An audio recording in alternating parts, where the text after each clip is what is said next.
welcome everyone to sponsor lightning session number 1 for this year's North Carolina Serials Conference. We're really grateful to our sponsors for their continued support of the conference, and we're really pleased that you're joining us for their presentations. Our plan is to handle all of the questions at the end, so please leave any questions you have in the chat and we'll get to them after everyone's presented. Our plan is to go in the speaker order that's listed on the conference agenda on the conference website. So we're going to go ahead and get started, and I will turn the session over to Will from Clarivate Analytics. Morning, everyone. Just going to try to go ahead and share my screen again. Let's see if this works. Righty. Give it a second here, and let's see if the slideshow works.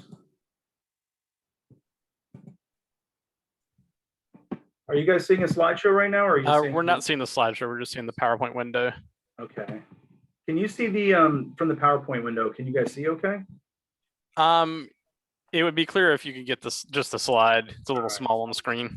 1 second here. Let's see if we can just turn off my other monitors.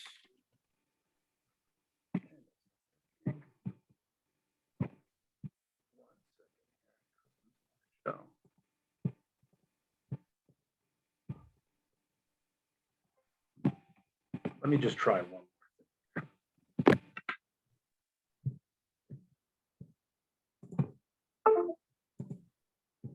How about now?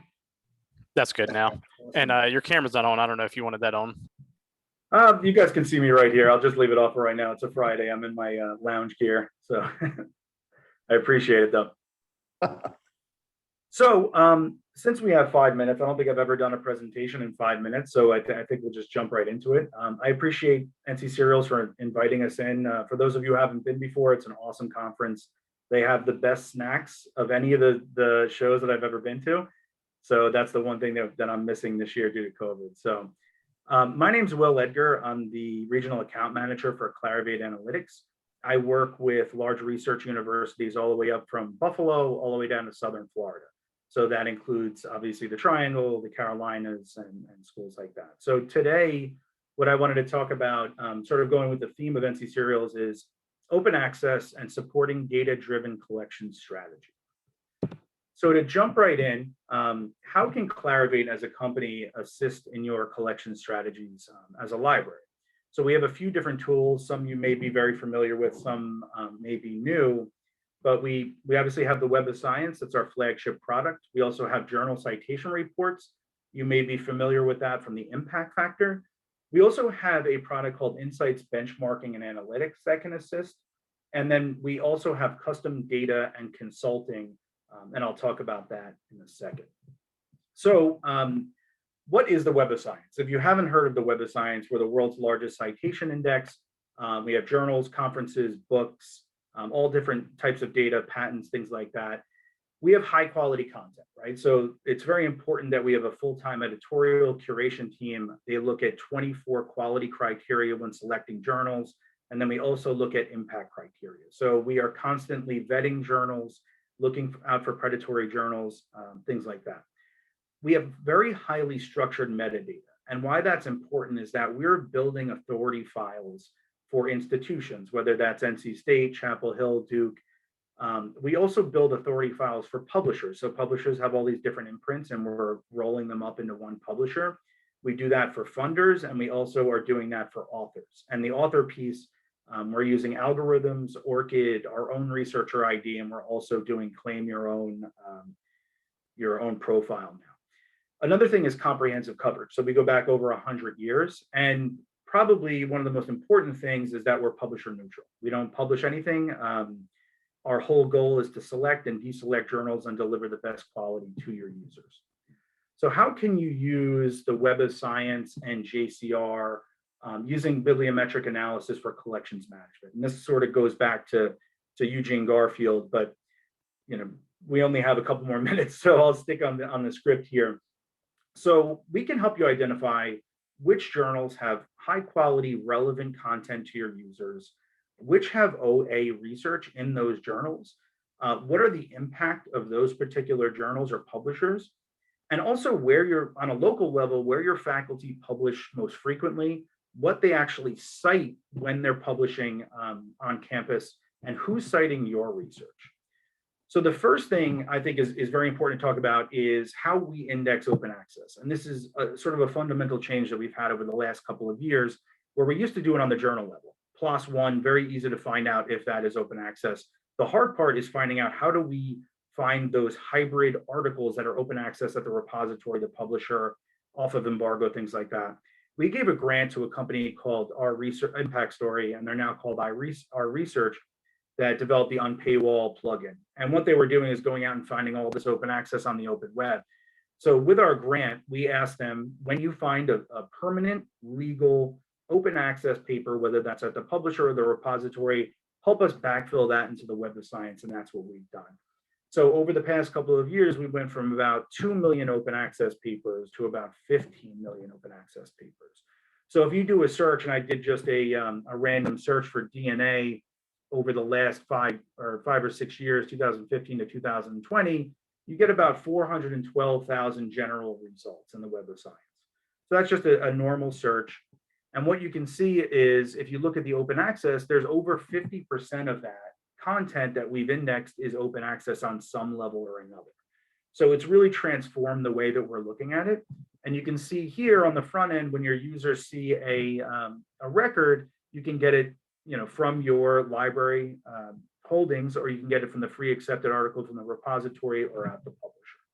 So very important. How you would use that institutionally is, because we've built that authority files, we're using Washington State here as an example. If you go in and you search, okay, I want to see where my researchers are publishing with which publishers. So we search for Washington State, there's almost 20,000 results, a little over 19,000 results, and we just analyze the results to find where they're publishing, which publisher. And you can see the number of open access articles, limit it down to open access, or dig into the publisher and see sort of where that's taking place. That can help with, obviously, acquisitions, collections, and things like that. Another thing is, if you're familiar with JCR and the impact factor, and if your patrons are using it to find out where to publish, or you're using it for collections development, a new thing that we've added this year is open access percentage. And this is using that same technology that we used, the impact story technology. So now when you're looking at impact factor, you're looking at quartiles, things like that to determine collections. Now you can see into the percentage of what is open access in a particular journal, and then gauge that impact as well. One other thing that I think is super important, and this is the last slide, is it's available in Insights or a custom report, and it's called Journal Utilization Reports. And I call it local journal utilization reports because it's doing an analysis locally. And what we can tell you is, okay, where are you publishing? So we'll use Washington State University for an example. We can find that in Web of Science, but we can also find it in Insights. But what's important here is, what journals are we actually citing when we do publish?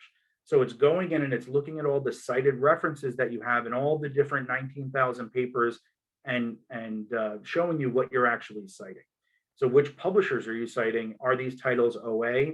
And are we citing newer or older material? And you can see here from the toggle box, you can go down and look, is it open access? You can look at the source type. Are we citing more review articles, more conference proceedings? And then another thing that's super important is research area. So where are we doing this in chemistry? Where are we doing this in multidisciplinary sciences, or whatever it may be? So you can do a more in-depth analysis. Hey, Will. Yes. We just got to 6 minutes. Right, I'm done. Thank you. Okay. Sorry. Oh, excellent. Perfect timing. Okay. Thank you. Thanks, Thank Will. you so much, everybody. Yeah, we appreciate hearing from Clarivate. Next up, I have Steve Sutton from DeGruyter.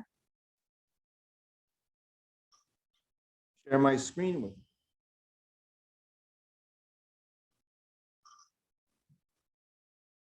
My screen? Yeah, if you All put it right, in the we slideshow. How's that? You're good. Okay. Thanks for having me. I'm Steve Sutton. I'm the regional sales manager for DeGruyter. A little bit about me. I've been in the business for over 30 years. I started with Blackwell's Book Services, was with Net Library in its infancy, Libris, YBP, EBSCO. I've got about 20 years of working with ebooks. And I came to DeGruyter specifically for the University Press Library. But a little bit about DeGruyter.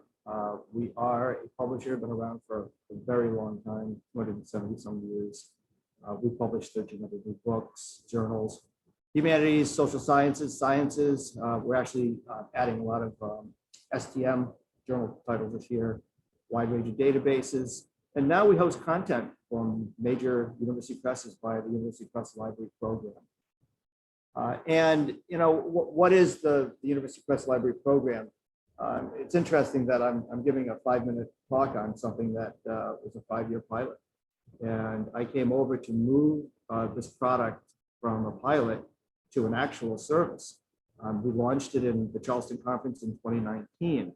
And once you move anything from a pilot to an actual service, the expectations change. And we needed to make sure that we were providing a service that libraries would find useful. And it's very different. This is a very easy to understand model and the kind of model that I wish we had 20 years ago. We have the complete annual output of ebooks from university presses. They're sold as collections. These books are all DRM free.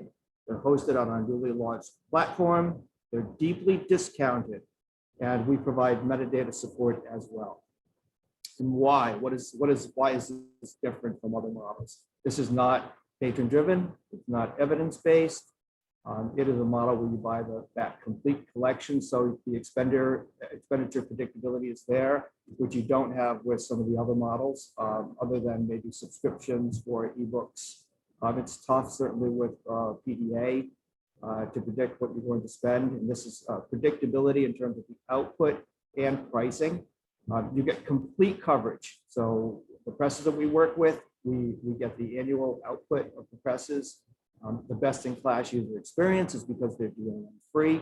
And then there's the highest level of financial support for university presses. This is a very unique arrangement. We are a commercial press. We're capitalists in some way, and we're working with nonprofits in the university presses. And why do they work with us? Well, the reason is because we're giving them a revenue stream that they can count on every year that helps them to continue to publish.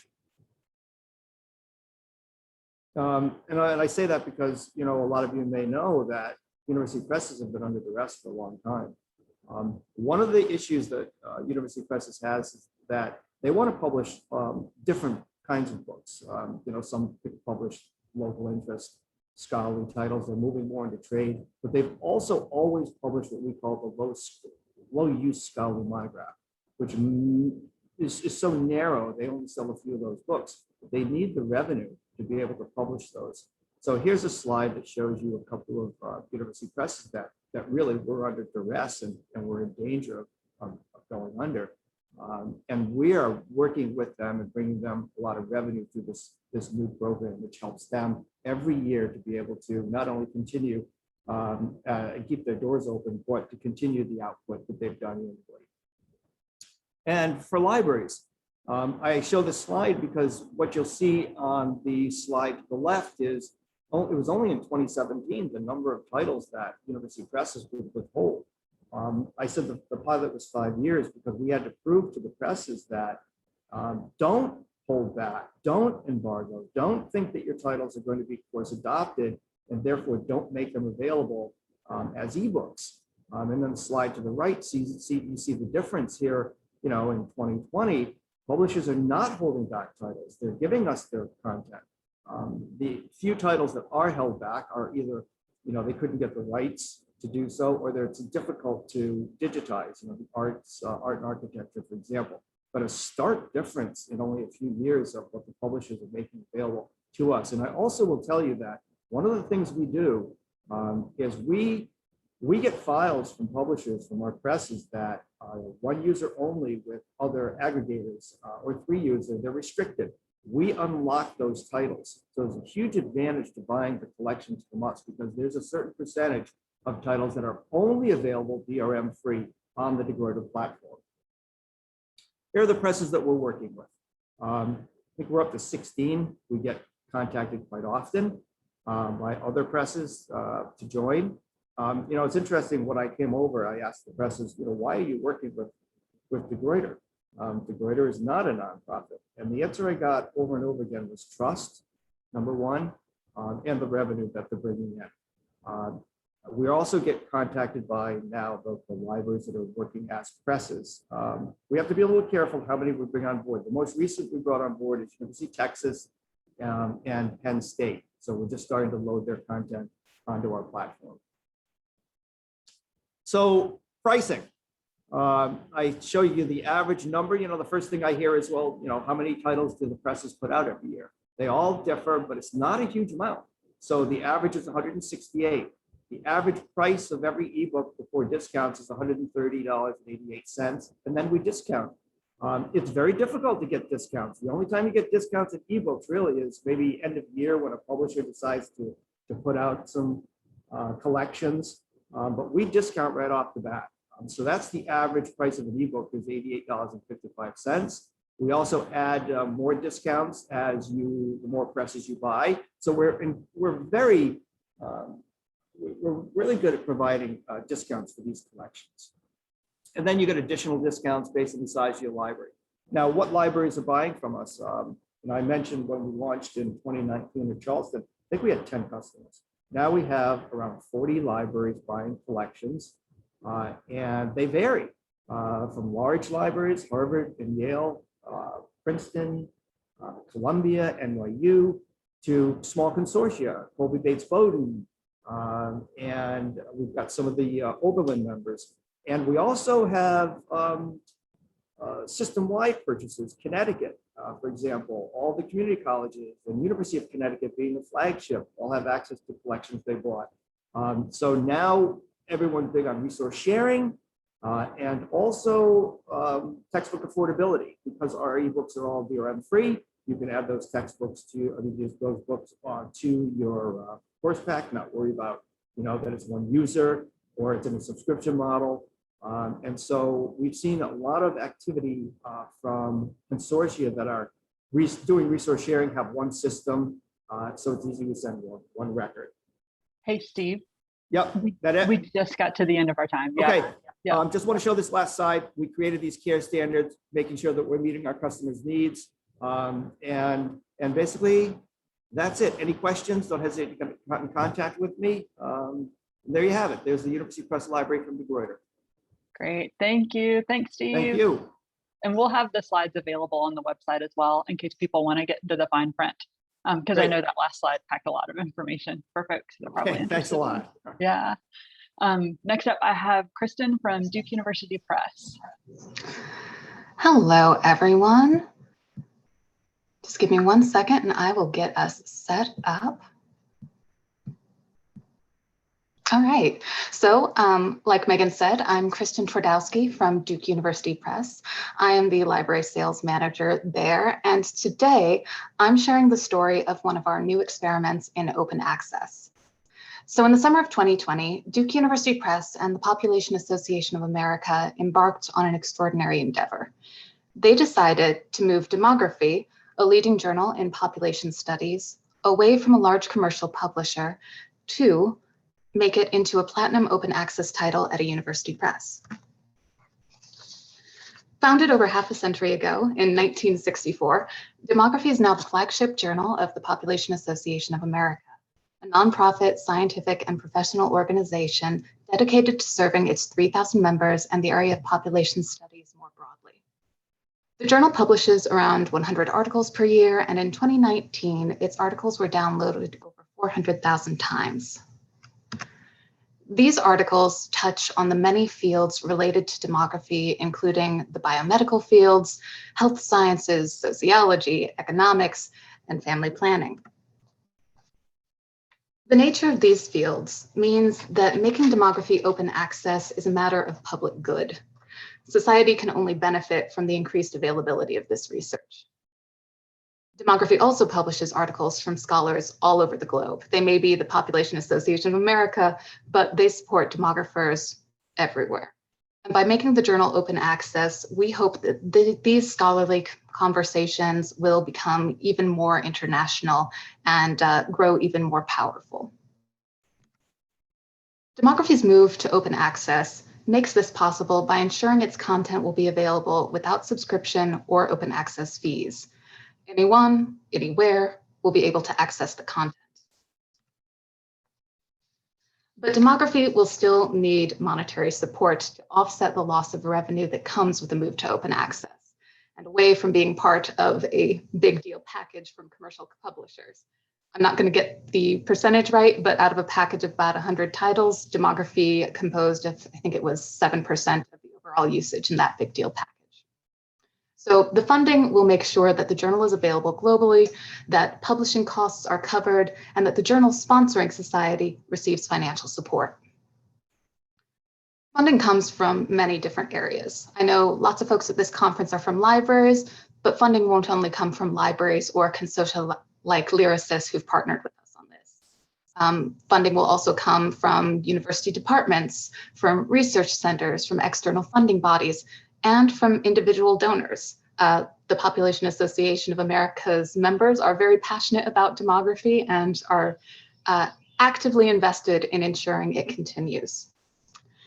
So this funding will make sure that, ongoing annual support will ensure the journal can be sustainably open access, and all levels of financial support will contribute to this.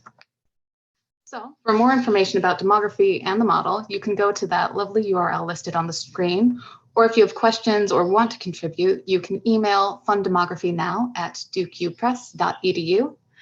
And there is one last thing I want to highlight that's not related to demography.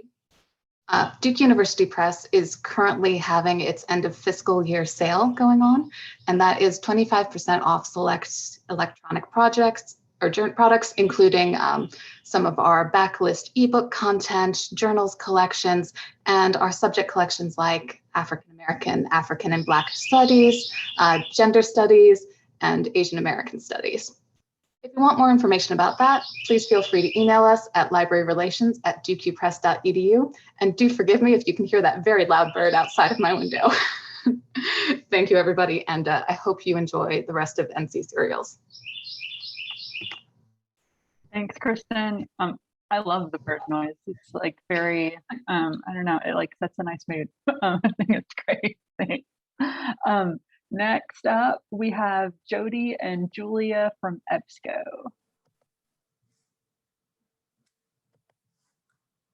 I am going to share my screen. I'm going to make it a slideshow.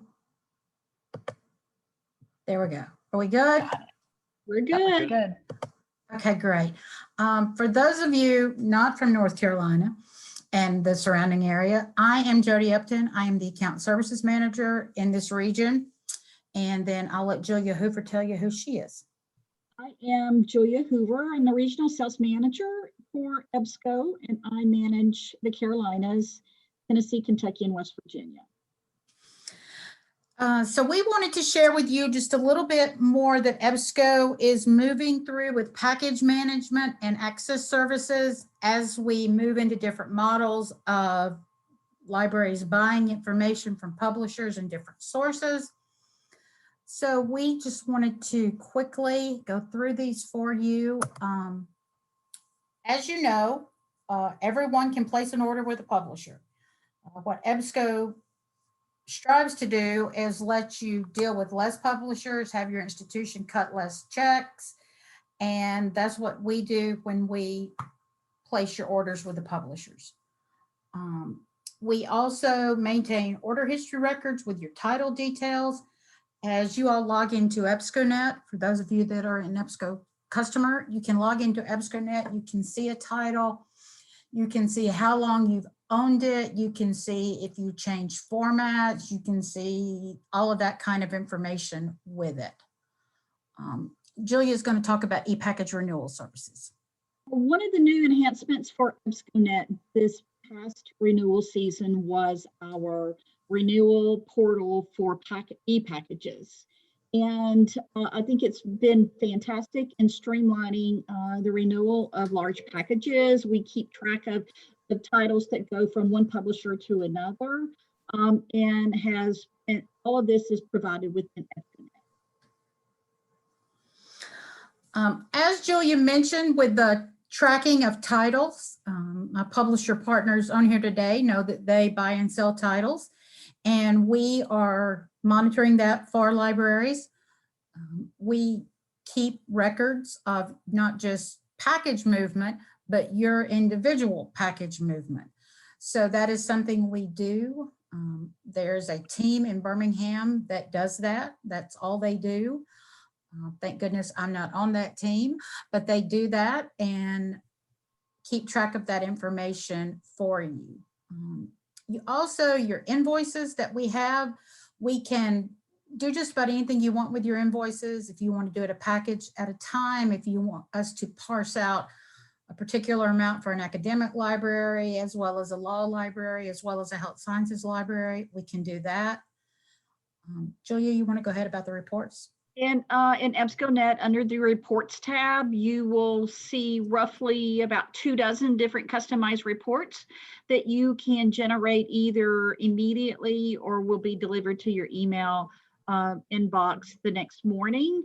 But you also have the ability to take a deep dive into your collections and your holdings and really understand what titles you're purchasing by publisher, all the way down to where you're spending most of your money, either by format or by fund codes or by subject. Also, with the identifying of titles, EBSCO keeps track of title changes for you with delayed or discontinued titles as they move back and forth. One becomes active or goes delayed. We keep that for you. We track all title costs within our packages so that when you are in EBSCO.net, you're going to understand exactly what the title, the cost of the title and the cost of the allocated for packages. And as you all are aware, we can provide EDI for all of your ILS systems and your LPSs as we move forward in that technology. EBSCO is keeping abreast of that and can do that with you. And we provide our Smart Linking Plus that will keep up with statistical data as where students are linking to from the journals so that you know that your journals are getting used. And as you are aware, EBSCO is your middleman vendor, and we're glad to work with you and help you. And please always give us feedback. EBSCO is being very responsive to librarian feedback as we continue to program EBSCO.net and our services. And right here are Julia and I, and there is our contact information. All right, great. Thank you both to Julia and to Jody. We appreciate it. Next up, let me get back to my list. Next up, we have Danny Overstreet from Emerald.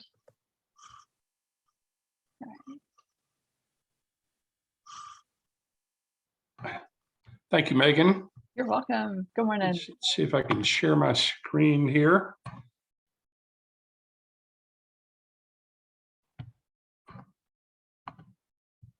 Okay. Okay. Can everyone see my screen and hear me? Yep, you're good. Great, great. Well, good morning. Thank you for joining us.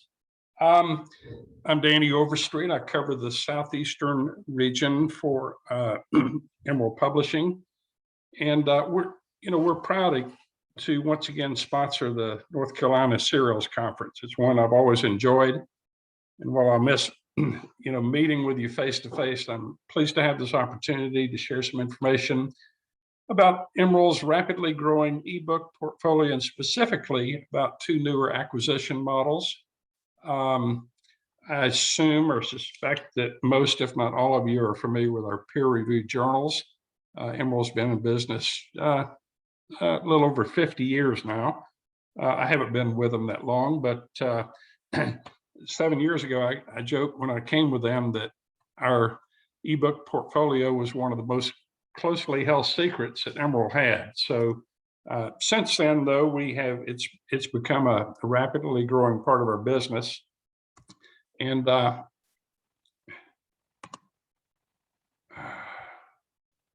hang on. Trying to advance my screen. And you can't see the second screen, can you? I think you're at the end of the slideshow. That's exactly right. Okay. Thank you, Megan. There you go. All right. Oh, bingo. I think Okay. we're back on it now. Sorry about that, folks. Our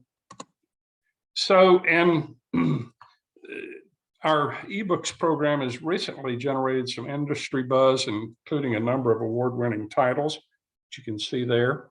Again, I think it was said this slideshow will be available afterwards for anyone that wants to take a closer look. And though this graphic needs some updating, we now have published almost 3,000 titles in various formats, including handbooks, textbooks, edited series collections, and professional books. And while Emerald is known for our core strength in business and management, we also publish journals and books and some other areas that you can see there. Now, the next few slides will highlight just a very few titles that will illustrate Emerald's commitment to diversity and inclusion and current topics from academic and industry thought leaders, both domestic and international.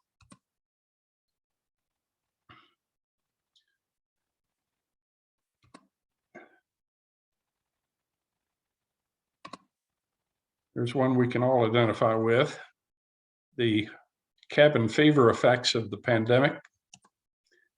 Now, the first model that I want to talk to you about is our eBook Select, which allows you to build your own collection from 25 to 200 titles from our entire catalog, including front list.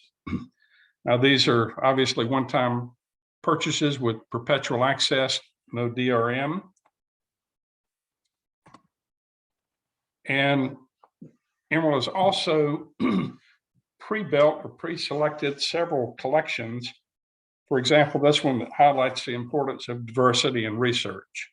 So those are available as set collections as well. Now, the model that seems to have generated even more interest is our evidence-based acquisition model. And unlike some models, this one allows you to pre-select from 50 to 200, at least your level of participation. You don't make the selections until after you have 12 months of access to our full ebook catalog, including front list titles. So you select the level of participation up front at the, the fixed cost, which we'll share with you. And then at the end of that year period, you simply make the selection at the level that you decided on, or you can obviously always buy additional titles at that point. And we do furnish the complete usage reports all along to help inform your selection decisions. And I do want to mention that we also have year-end specials for in case one-time funding should be available. We're offering 20% discount on all the levels. And these models generally run from at list price about $8,000 up to $22,000. So that's your price range.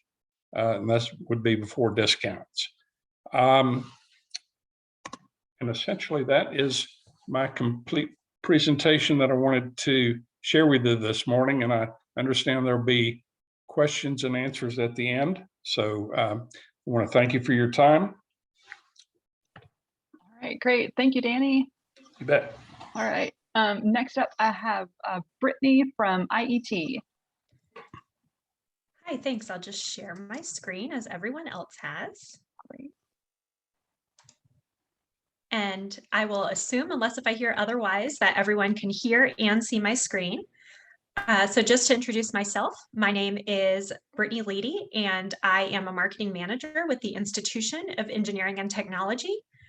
Funny enough, this is my first NC Serials conference, even though I live just outside of Chapel Hill, so I hope to attend in person in future years. For those of you who may not be familiar with the IAT, we are a not-for-profit learned society and publisher, and we're celebrating our 150th anniversary this year. The IAT is headquartered in the UK and has over 160,000 active members globally. At the IAT, we work to inspire, inform, and influence the global engineering community to help engineer a better world. Our engineering, science, and technology content is designed to address the evolving needs of researchers. As a specialist publisher for the global engineering and technology communities, we offer a wide range of research solutions to fit your library's needs, including books, a portfolio of over 40 open access journals, and Inspec, which is our world-renowned specialist database of over 20 million scientific and engineering articles. The IAT does publish a comprehensive selection of ebooks covering a range of subject areas and disciplines. I don't want to steal the show from my colleagues who will be presenting at our upcoming webinar, which is at the end of this month. But we are having right now some end of year discounts on our ebook collections. We have in our collections over 600 academic and practitioner focused titles, which are all available on a perpetual access purchasing option, DRM free, counter compliant usage, all of that. But we will be sending an invitation to attend this webinar to all of the NC Serials attendees shortly. So you'll see the link to register for this in your inbox if it's something that you're interested in learning more about. The IAT also publishes a robust portfolio of over 40 peer-reviewed journals, which just at the beginning of this year transitioned to fully gold open access in partnership with Wiley. So in addition to all of our new content that's being published, now being open access, any content that was published in the journals from 2013 up until 2020 has been made freely accessible on the Wiley IAT Research Hub, which really does make a vast body of research accessible and discoverable to your users. Our journals archive is also available for purchase, with the rest of our content being freely available and open access, would permanently complete the IAT journals collection for your users. And that archive includes over 145,000 full text articles that span our 140-year publishing history. And finally, I'll give a very brief overview of Inspec, which usually our product managers can talk for over an hour on just this product. So I will keep it brief in this format, but Inspec is our high quality specialist database. It contains more than 20 million indexed records centered on the fields of physics, electronics, computing, and engineering. Inspec also now includes our award-winning research intelligence tool, Inspec Analytics, which helps users identify trends and patterns across research using powerful semantic mapping. It allows users to go in and monitor research output for their organization and within a specific field. Our indexing goes down 5 levels deep, so you're really able to hone in on very specific areas of research.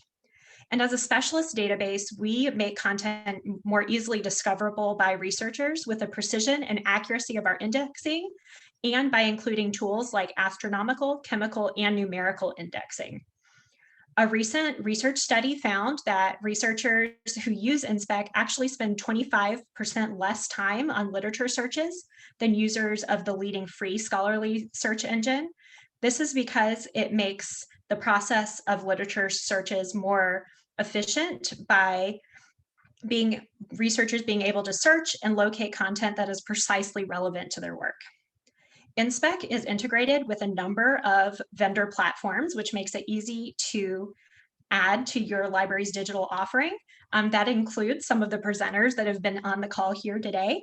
Inspec is available on EBSCO host as well as Clarivate Web of Science.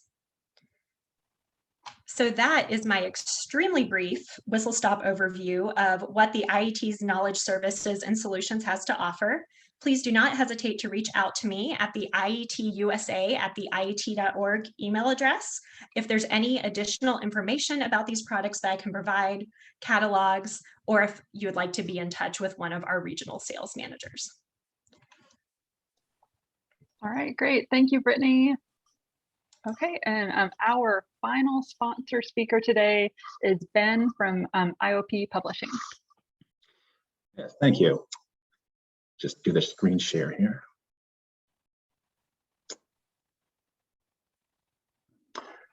Okay, can everybody see the screen?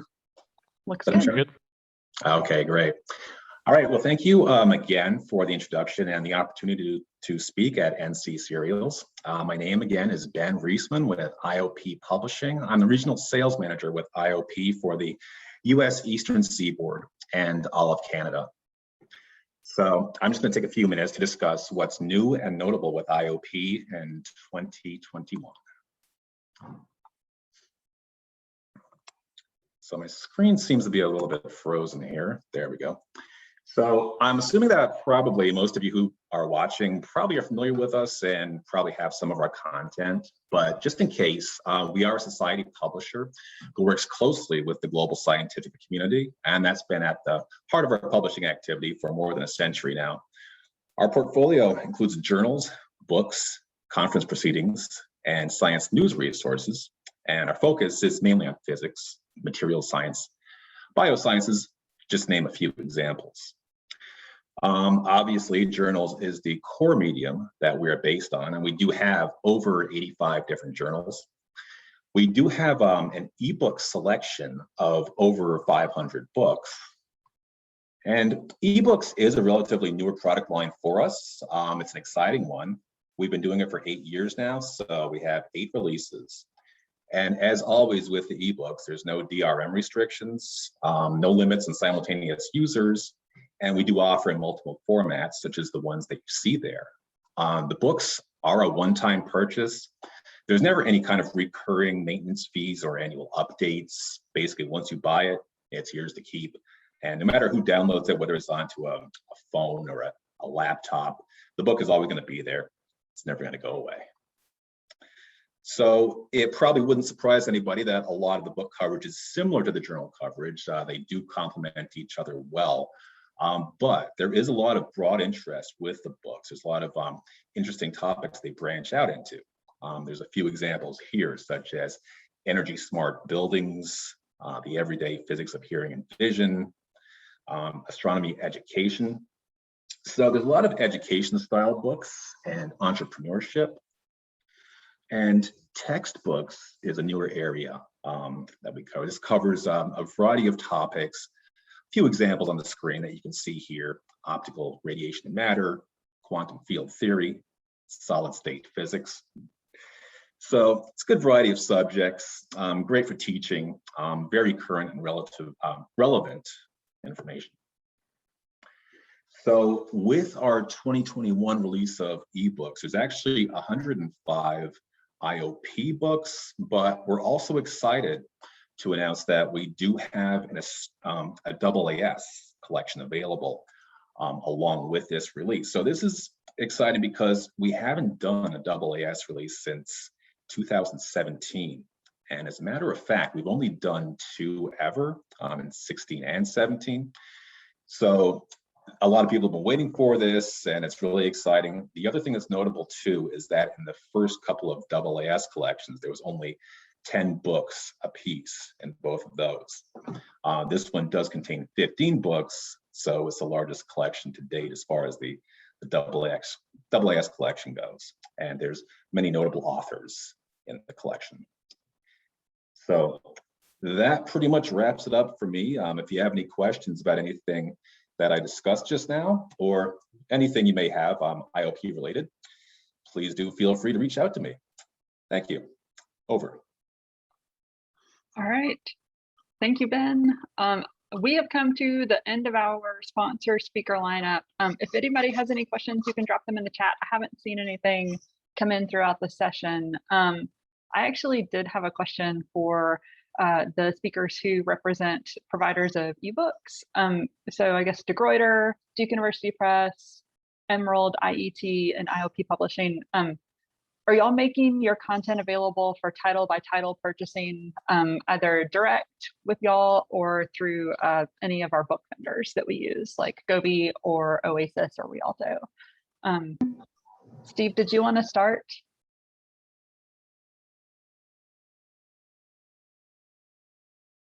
Are you there? What about you, Kristen? And come back to Steve. Yeah, so Duke University Press has single title or pick and choose ebook purchases available in a variety of ways on our platform. One of them is via Gobi, so you can go through them and pick whatever platform you want those single titles on. But we also have a pick and choose option on our platform where you can go in, pick however many titles you want to purchase with us directly. And once you hit above 25 titles, you start seeing volume-based discounts. So lots of ways to get our ebooks without buying the whole package. Yeah, we like flexibility in libraries for sure. Let's see, what about some of our other ebook providers? Emerald? Yep, sure. Can you hear me? Yep. Yep. So Megan, Emerald does make our ebooks available through various ebook aggregators. So we certainly do that. Of course, you can get them directly, from Emerald as well. We don't know what the concurrent user limits are on some of the ebook aggregators. We do know that directly with Emerald, they're all DRM free, unlimited concurrent access, and you actually own those in perpetuity. So I think there's different plans through various aggregators, but they certainly are available by single title through aggregators as well. Okay, great, perfect. What about IET?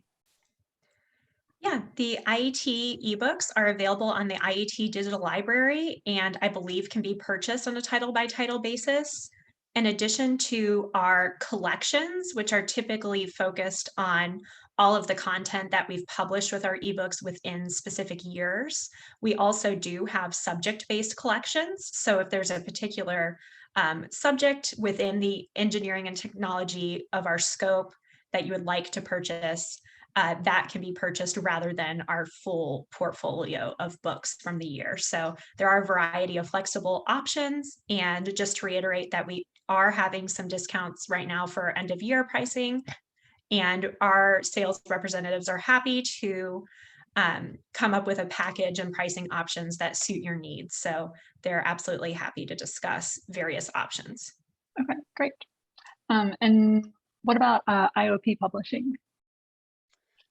Yeah, I mean, we do not actually have a way to purchase single title options at the moment. And one of the reasons for that for the longest time was just because it is actually, I guess not such a long time, but because this is a newer product line for us. With the first couple of releases, it wouldn't really make sense to do it by single titles, just because there are so few titles to choose from. But now that we do have several releases under our belt now, we are looking at different models, and EBA is actually something that we are looking closely at this year. So we do think that we're going to be rolling out that soon in the very near future. We're taking a good close look at that. So no actual single title option, but that will be something that will give a little more freedom of selection. Yeah, I know when we went remote last year, it seemed like our faculty and students just had a voracious appetite for ebooks. They became pretty important for providing access and services to our patrons. So yeah, anytime we are able to be able to just buy a copy of what somebody needed for a course, it was a big win for us. Yeah. Any other questions? We've got about 10 or 11 more minutes. I'll give a minute or two for folks to type anything that's come to mind.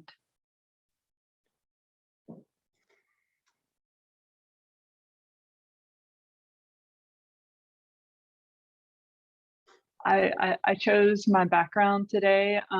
This is, the sponsors might or might not recognize it. This is the edible garden that's right next to the loading dock where all of our account reps park when they come for site visits. The back of the building looks way more glamorous in this picture than it probably does from the loading dock for for our reps when they come. We miss the loading dock, Megan. Right. I miss my, well, I guess I miss my loading dock. Yeah. It's not the most glamorous part of the building, but yeah. Yep. There have been some years where I got to park right outside the garden, so it was a fun walk in every day coming into work. So. All right. Have any of the panelists eaten anything from the garden? They're not supposed to out of this one. There was an initiative on campus where they put in this really big edible garden installation a few years ago, and then they have a few other small raised beds around campus. This big main edible garden is supposed to be exclusively for Carolina Dining Services. Yeah, so as Tessa says, if you have picked something out of the garden, maybe don't disclose it on the recording. And like, even library stuff, like we didn't know that we weren't supposed to be taking things out of there for like a few months, and then the edible garden people sent a message out to everybody. But there are a couple, the raised beds that are across campus are available for just anybody who comes to campus to pick vegetables or herbs or whatever from. So, yeah. All right, I'm not seeing any more questions come in, so I am going to go ahead and close out our sponsor session.